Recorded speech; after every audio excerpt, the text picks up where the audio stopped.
The best way to explain add-on options would be with a couple of simple and easy to understand examples. First example is pizza toppings, which we're all familiar with.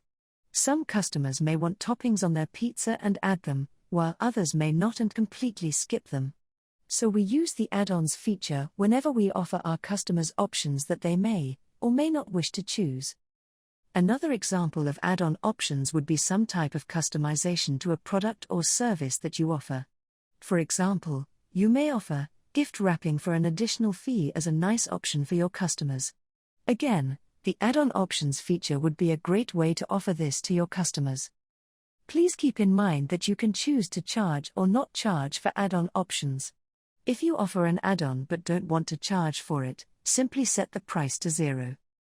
It's also important to note that if you do charge for add-on options, the price you set will be the price for each option.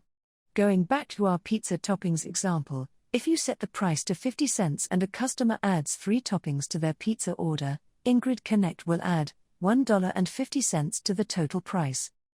In short, any customizations that are completely optional are defined using the add-on options feature.